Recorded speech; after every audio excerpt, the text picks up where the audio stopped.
How's it going, YouTube? So today we have the 2005 Chevy Trailblazer that we were messing with some stuff on, and we're going to be giving it an oil change and replacing the oil pressure sensor. Now when I'm at a stop sign or stop light, sometimes I'll watch the oil pressure, the indicator's good, and as soon as the car hits idle it drops to 0. You give it any amount of rev, it pops back up to the 60, I believe is where it normally sits, and it may or may not go back down. And I don't notice any difference in how the car sounds. I just see it go down and it's got that little flashing light like, hey, look at your gauges, something's wrong. So this was at like the auto parts store. It's like a $50 part. I got it off eBay for, I want to say like $8. So, and it looks the exact same. It had the model number of one of the ones from the auto store. So I'm gonna go ahead and get under the car, pull off the access panel, and drain it of the oil, and then we'll look at replacing this part. So on the bottom of this car, you'll see a little access plate in the middle of your skid plate. Go ahead and take the 2 screws out of it. Once you take off those 2 bolts, that cover just pops out, and right there will be your oil drain plug. So we're gonna go ahead and get a catch underneath and pop that off. I learned from the last oil change we did, I went ahead and cracked this open. It's a 13mm, and my car's been running a little bit recently, so it might be a little warm when I start pulling this. We're just gonna make sure we're centered down here.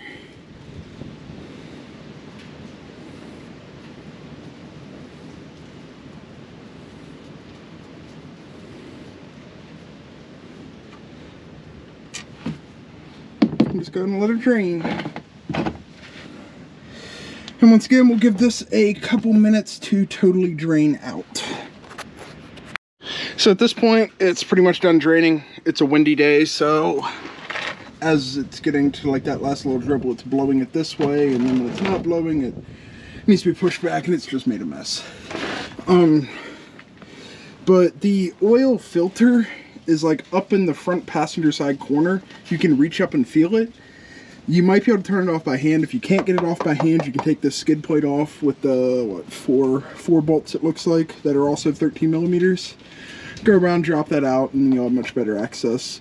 I'm gonna see if I can get it without taking this off, but if I can't, then the next scene we'll have this whole plate off.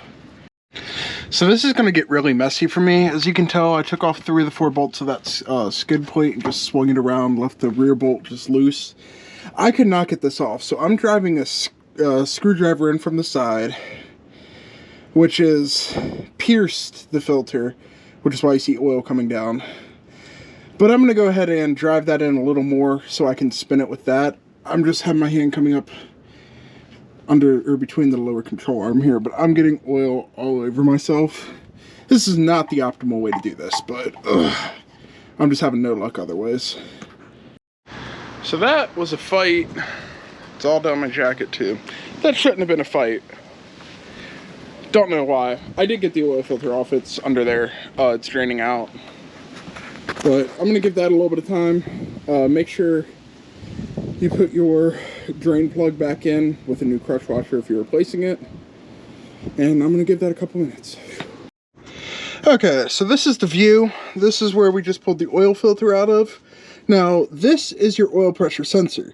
You can take it out without taking off your filter. However, it gives me a much better view of it. And I think I'm able to get it off a lot easier. So I just now need to figure out what size this is and how exactly I want to get it out.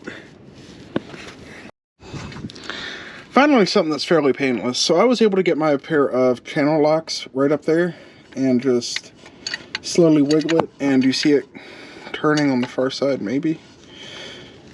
But once I have a couple turns or a couple little pulls, I'll just reach up in there now and spin it the rest of the way off.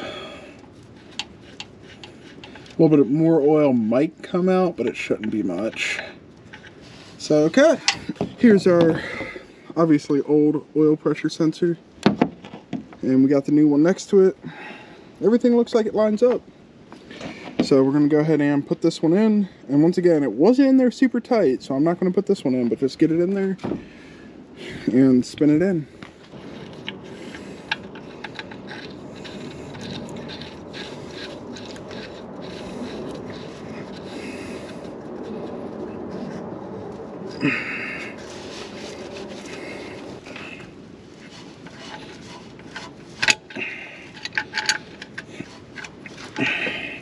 That's in there, not too hard, not too soft, just right like Goldilocks. And what we're going to do is now get the vice grip out of here, plug it back in, put an oil filter in. So got the new oil filter here. I went ahead and put some oil around the O-ring on the top. Then we're going to go ahead and just put it back up in there.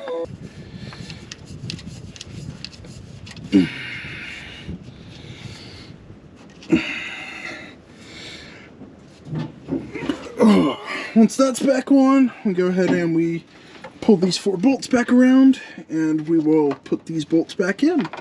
So after you're done underneath, you have the skid plate back on and those 2 flatheads back in. You come up here, putting your 5W30. Make sure to be checking it as you go, and make sure that you don't have any worse of an oil leak on the bottom than you did when you performed the job. So I definitely made a mess, but it got done. 7 quarts. Yeah, 7 quarts of oil. Because I'm sitting here, I put in 5, and then I put in like a little bit out of one that was left over, and I'm like, how many quarts is this? 7 quarts of oil is what it's supposed to take. So, more than I expected. We'll go ahead and start the vehicle up, make sure that we don't have any dripping leaks going on, and then we should be good to go. So also, in addition to verifying no leaks under the vehicle, make sure that you're reading a good pressure since we replaced that oil pressure sensor. When you rev up the car, you'll see the pressure go up some. And then it should settle back down. It might be a little under 40, but as long as you're not all the way on the red. Then you'll go ahead and turn your car off.